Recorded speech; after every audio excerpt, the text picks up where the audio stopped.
So, hi and welcome to a new lecture on stresses in beams. So, നമ്മൾ കഴിഞ്ഞ ക്ലാസ്സിലൊക്കെ already കണ്ടു കഴിഞ്ഞതായിരുന്നു നമ്മൾ shear force diagram and bending moment diagram എങ്ങനെ plot ചെയ്യാം എന്നൊക്കെയുള്ള ഡീറ്റെയിൽഡ് ആയിട്ട് നമ്മൾ കണ്ടു റൈറ്റ് നോ സോ അതിൻ്റെ ഒരു ഇൻഫറൻസ് എന്ന രീതിയിൽ നമ്മൾ നോക്കുകയാണെങ്കിൽ so if a beam is subjected to a point load at the center. Okay, if a shear simply supported beam is subjected to a point load at the center, we have already seen that okay, കിട്ടുന്ന shear force diagram is something like this. അല്ലേ ഇതുപോലെയാണ് ഒരു shear force diagram ഉണ്ടാവുക.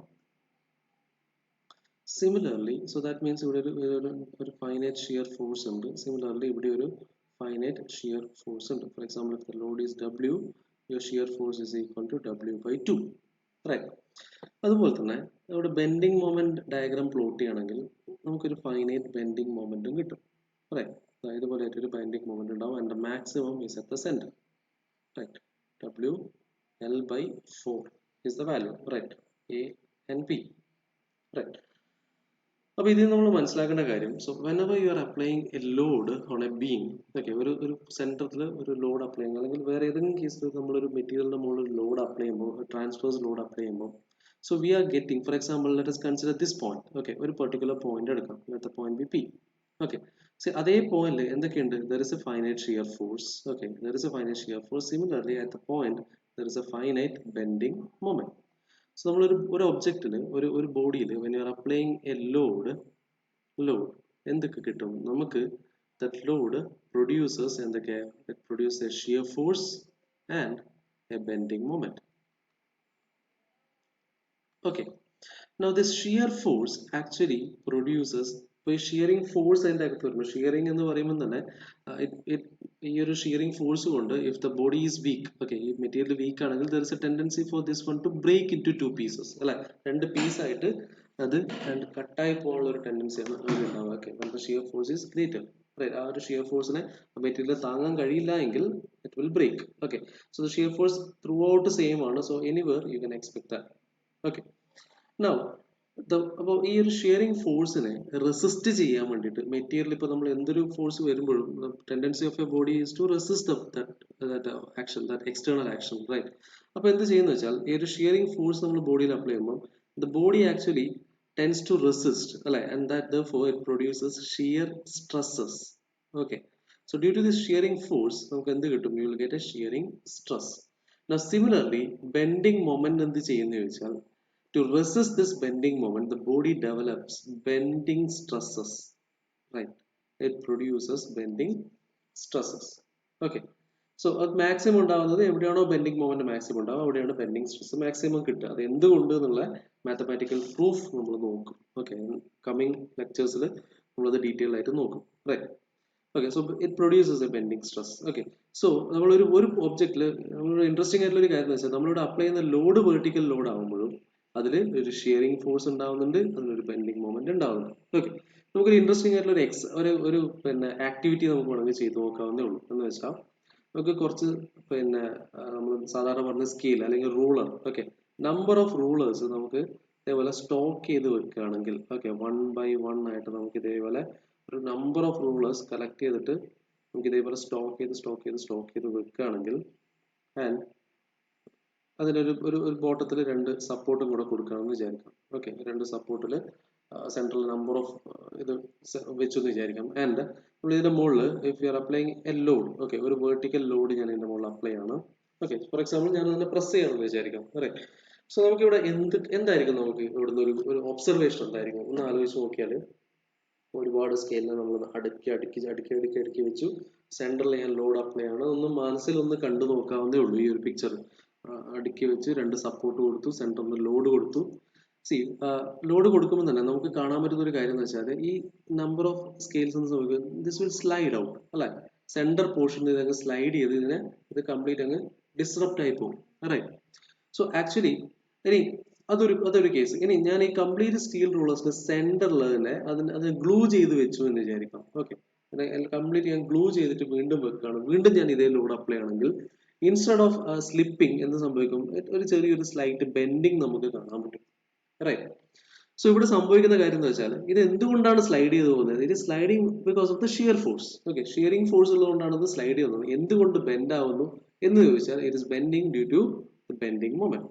Okay, with the presence of bending moment it is bending. So ഇവിടെ interesting ആയിട്ടുള്ള കാര്യം, even though you are applying a vertical load, നമ്മൾ apply ചെയ്യുന്നത് vertical load ആണെങ്കിലും see the material is sliding in this direction. അപ്പോൾ there is a shearing force, there is a finite shearing force is produced inside the material and that shearing force is making it to slide. എങ്ങോട്ട് slide ആവുമെന്ന് ചോദിച്ചു കഴിഞ്ഞാൽ എവിടെയാണോ പെട്ടെന്ന് slide ചെയ്ത് പോകാൻ പറ്റുന്നത് ആ ഡയറക്ഷനിലേക്ക് അത് സ്ലൈഡ് ചെയ്ത് പോകും.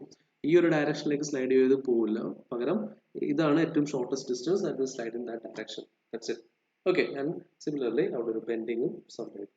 റൈറ്റ്. സോ നമ്മൾ നോർമൽ കേസിൽ നമ്മൾ ഒരു നോർമൽ ഒബ്ജക്ട് എടുക്കുമ്പോൾ ആക്ച്വലി അത് it is made of number of layers അല്ലെ. നീഡ് നോട്ട് ബി ഇതേപോലെ ഒരു സെയിം ഓറിയന്റേഷൻ ആവണമെന്നില്ല. ഇത് ശരിക്കും ഒരു ഓർത്തോടോപ്പിക് മെറ്റീരിയലിന്റെ കേസ് പറഞ്ഞ പോലെ. ഓക്കെ, അങ്ങനെയല്ല. ഒരു ഏതൊരു മെറ്റീരിയൽ എടുത്താലും ഇതൊരു ഒരു പഞ്ച് ഓഫ് മെറ്റീരിയൽസിനെ ജോയിൻ ചെയ്ത ഒരു അവസ്ഥയിലാണ്. ഓക്കെ, അപ്പോൾ അതില് when you are applying a load, what happens is that material will experience a shearing force as well as the material will experience a bending moment. Fine. Okay, if the load is applied in this fashion. Right. So അതുകൊണ്ട് തന്നെ മെറ്റീരിയലിലെ shearing സ്ട്രെസ്സും ഉണ്ടാവും, bending സ്ട്രെസ്സും ഉണ്ടാവും. So that makes this topic very very very important. You need to learn about the shearing stress. എങ്ങനെയാണ് shearing stress ഉണ്ടാവുക, അതേപോലെ എങ്ങനെ നമുക്ക് ഈ shearing stress maximum shear stress value നമുക്ക് എങ്ങനെ കണ്ടെത്താം. സി അൾട്ടിമേറ്റ്ലി നമ്മൾ ചെയ്യുന്നത് എന്താ, മെറ്റീരിയൽ നമ്മൾ നമുക്ക് ആസ് എൻ എഞ്ചിനീയർ നമുക്ക് ഇതിന്റെ ഫെയിലിയർ പ്രിവെന്റ് ചെയ്യാണ് വേണ്ടത് അല്ലെ. അപ്പോൾ ഫെയിലിയർ പ്രിവെന്റ് ചെയ്യണമെങ്കിൽ മെറ്റീരിയൽ ഉണ്ടായേക്കാവുന്ന മെറ്റീരിയൽ ഇൻഡ്യൂസ് ചെയ്യപ്പെടാവുന്ന മാക്സിമം സ്ട്രെസ് എത്രയാണെന്നാണ് നമുക്ക് അറിയേണ്ടി വരിക. Right. It can be shear stress, it can be bending stress. Fine. Okay, അപ്പോൾ ഏത് സ്ട്രെസ് വേണമെങ്കിലും മാക്സിമം ബെൻഡിങ് സ്ട്രെസ് ആവാം അല്ലെങ്കിൽ ഷിയറിംഗ് സ്ട്രെസ് ആവാം. ഓക്കെ, സോ ഫെയിലിയർ പ്രിവെന്റ് ചെയ്യണമെങ്കിൽ നമുക്ക് ബെൻഡിങ് സ്ട്രെസ്സിനെ കുറിച്ചും പഠിക്കണം, ഷിയറിംഗ് സ്ട്രെസ്സിനെ കുറിച്ചും പഠിക്കണം. ഓക്കെ, അപ്പോൾ നമ്മൾ ഇനി പറയാൻ പോകുന്ന ലെക്ചർ വീഡിയോസിൽ നമ്മൾ ഡീറ്റെയിൽ ആയിട്ട് പഠിക്കാൻ പോകുന്ന കാര്യങ്ങളാണ്. First one will concentrate on bending stress, അതിനുശേഷം will concentrate on shearing stress. Okay, so ഇത് കമ്പൈൻഡ് ആയിട്ട് പഠിക്കുക എന്ന് പറയുന്നത് കുറച്ച് ഹെക്ടിക് ആയിട്ടുള്ള ഒരു ടാസ്ക് ആണ്. അപ്പോൾ അതുകൊണ്ട് തന്നെ ഇത് എന്ത് ചെയ്തു എന്ന് പറഞ്ഞാൽ ഇതിനെ രണ്ട് കേസസ് ആയിട്ട് സ്പ്ലിറ്റ് ചെയ്യുകയാണ് ചെയ്യുന്നത്. Okay, so starting with your bending stresses, so we'll be first of all concentrating on bending stresses. Okay, bending stresses. Now bending stresses ന്റെ കേസ് തന്നെ will be first of all we'll looking into pure bending. Okay, pure bending in the sense your shear stress or shear force is equal to zero ആവുന്ന conditions ആണ് എടുക്കുന്നത്. Okay, and we'll be deriving an equation for pure bending. Okay, ശ്രദ്ധിക്കണം, we are deriving an equation for pure bending or flexural formula നമ്മൾ derive ചെയ്തെടുക്കും. So that means for a beam which is not at all having any shear force, അതിന്റെ കേസിലാണ് നമ്മൾ equation derive ചെയ്തെടുക്കുന്നത്. Okay, so pure bending എങ്ങനെയാണ് നമുക്ക് ഒരു pure bending achieve ചെയ്യാൻ നോക്കാം. Okay, കുറച്ച് examples നോക്കാം. So if suppose you have a beam and you are applying a direct moment at both the ends. Okay, ഇങ്ങനെ കൊടുത്തു കഴിഞ്ഞാൽ this would bend something like this അല്ലെ. ഇതുപോലെ ഏതാണ്ട് ഇതുപോലെ ഒന്ന് ബെൻഡ് ആവും. ഓക്കെ, ഒരു നല്ലൊരു എക്സാമ്പിൾ പറയുകയാണെങ്കിൽ ഒരു സ്കെയിൽ എടുത്തിട്ട് ഒരു കയ്യിലുള്ള തന്നെ ഒരു സ്റ്റീൽ റൂളറോ അല്ലെങ്കിൽ ഒരു സാധാരണ പറയുന്ന സ്കെയിൽ എന്നാണ് നമ്മൾ കോമൺ പറയാം അല്ലെ. ഒരു സ്കെയിൽ എടുത്തിട്ട് നമ്മൾ രണ്ട് എൻഡിലും പിടിച്ച് അങ്ങ് ഫിംഗേഴ്സ് കൊണ്ട് അങ്ങ് പ്രസ് ചെയ്യുകയാണെങ്കിൽ ഇതൊക്കെ നമ്മൾ ഈ ഡയറക്ഷൻ കാണിച്ചിരിക്കുന്നത് നമ്മൾ ഫിംഗേഴ്സ് ആണെന്ന് വിചാരിക്കുക. ഇവിടെ നമ്മൾ തമ്പുണ്ട്. Okay, and if you press this one, see ഇവിടെ കിട്ടുന്നത് ഒരു പ്യുവർ ബെൻഡിങ് ആണ്. ഓക്കെ, എന്തുകൊണ്ടാണ് പ്യുവർ ബെൻഡിങ് എന്ന് പറയാം. നമുക്ക് ഈ ഒരു കേസിന്റെ ഷിയർ ഫോഴ്സ് ഡയഗ്രാം ഞാൻ പ്ലോട്ട് ചെയ്യുകയാണെങ്കിൽ ഓക്കെ, നമുക്ക് നോക്കാം. രണ്ട് പോയിന്റ്സ് എടുക്കാം. Let this be A and let this be point B B. Okay, so this കണ്ടീഷനിൽ ഈ ഒരു കണ്ടീഷനിൽ when you are applying this moment, നോക്കിക്കഴിഞ്ഞാൽ ആക്ച്വലി ഡയറക്റ്റ് മൊമെന്റ് ആണ് ഞാനിവിടെ അപ്ലൈ ചെയ്യുന്നത്, ഒരു ഫോഴ്സ് അപ്ലൈ ചെയ്യുന്നില്ല. So that means your shear force is actually zero. Okay, എന്ന് വെച്ചാൽ throughout this section there is no shear force. നമുക്ക് ആകെ കൂടി ഉണ്ടാവുന്നത് എങ്ങനെയാണ്, ഇതിലൊരു ബെൻഡിങ് മൊമെന്റ് ഡയഗ്രാം പ്ലോട്ട് ചെയ്യുകയാണെങ്കിൽ ഈ ബി എന്നുള്ള പോയിന്റിൽ you will get a finite moment, A എന്നുള്ള പോയിന്റിൽ you will get a finite moment. So there is a constant moment condition ആണ്. ഓക്കെ, കോൺസ്റ്റന്റ് മൊമെന്റ് ആണ് ഇത് അപ്ലൈ ചെയ്തിരിക്കുന്നത് from A to B. So ഇതാണ് അതിന്റെ bending moment, ഇതാണ് അതിന്റെ shear force diagram. So shear force is equal to 0. So if you are applying a direct moment something like this throughout the beam, you will get pure bending. Okay, it's a best example for pure bending condition. Okay, so ഇതാണ് first case. ഇതേപോലെ നമുക്കൊരു loading കണ്ടീഷനിലെ കേസിലും ഓരോ particular റീജിയനിൽ ചിലപ്പോൾ നമുക്ക് pure bending കിട്ടും. For example as A second case നമുക്ക് പറയാം, if suppose let us consider a beam, a simply supported beam, okay, which is subjected to load. Okay, now let the distance be L by 3, L by 3, L by 3. Okay, so equal distance act ചെയ്യുന്ന load ആണ്. Okay, let this load be W and this load be W. These 2 points be A and B. Okay. Now if you find out the shear force diagram and bending moment diagram, okay, നമുക്ക് the shear force diagram and bending moment diagram plot ചെയ്ത് നോക്കാം. Right. So shear force diagram bending moment diagram നമുക്ക് ചെയ്യണമെങ്കിൽ ആദ്യം reactions കാണണം. So reactions RA equal to RB. You can check it for yourself. നോക്കി കഴിഞ്ഞാൽ reactions will be equal to W, right? So ഇവിടെ RA plus RB is equal to 2W എന്ന് കിട്ടും. So equal distance ആയതുകൊണ്ട് തന്നെ equally share ചെയ്തിട്ടാണ് ഉണ്ടാവുക. Okay, അതാണ് ബേസിക് ലോജിക്. അല്ലെങ്കിൽ നമുക്ക് മൊമെന്റ് ബാലൻസ് ചെയ്ത് സോൾവ് ചെയ്ത് നോക്കാം. Okay, then you will get the value as W, right? Now ഇതിന്റെ ഒരു പ്ലോട്ട് ചെയ്യണമെങ്കിൽ, so initially at RB right upward negative എന്താണ് it is W. So that W is constant up to this point, അല്ലെ? ഈ point വരെ constant ആണ്. At that point ഒരു vertical W വരും, so that makes it 0, right? And this is constant up to this point. Here you will get a positive W, and this will give you a shear force diagram. So here you will get a minus W value. First point minus W shear force plus W, and in a particular region your shear force is equal to 0. Similarly, ഇതിന്റെ bending moment diagram plot ചെയ്യണമെങ്കിൽ നമുക്ക് bending moment ഏതാണ്ട് ഇതുപോലെ, right? So this means ഈ ഒരു region shear force 0 ആണ്. ഈ ഒരു region is subjected to pure bending. Okay, and the maximum value നമുക്ക് ഇവിടെ നോക്കുകയാണെങ്കിൽ W into L by 3 ആണ്. W L by 3 എന്ന് കിട്ടും. So ഈ ഒരു point W L by 3.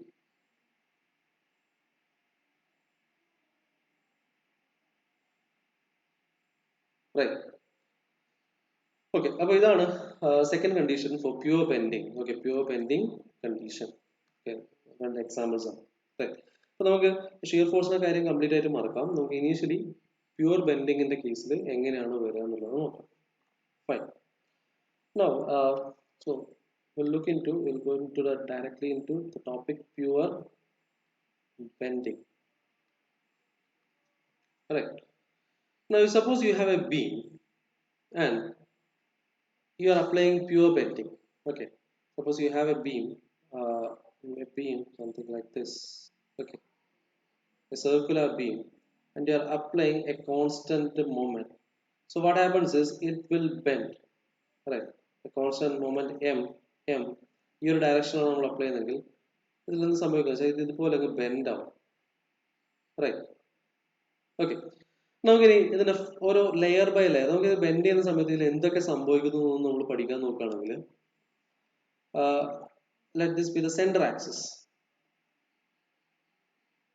Okay, now when it is bending something like this, എന്ത് സംഭവിക്കുന്നു വെച്ചാൽ, see when you look at the top fibers, okay, ഇതിന്റെ ഏറ്റവും ടോപ്പ് ലെയേഴ്സ് നോക്കുകയാണെങ്കിൽ, ഫോർ എക്സാമ്പിൾ ഞാനിവിടെ ഒരു പോയിന്റ്, ഒരു ചെറിയൊരു ഫൈബർ, ഒരു പോയിന്റ് ഞാനിവിടെ സെലക്ട് ചെയ്യുകയാണെങ്കിൽ, you can see that it is subjected to compression, അല്ലെ? ടോപ്പ് സൈഡിൽ കംപ്രസ് ചെയ്യപ്പെടുകയാണ്, റൈറ്റ്?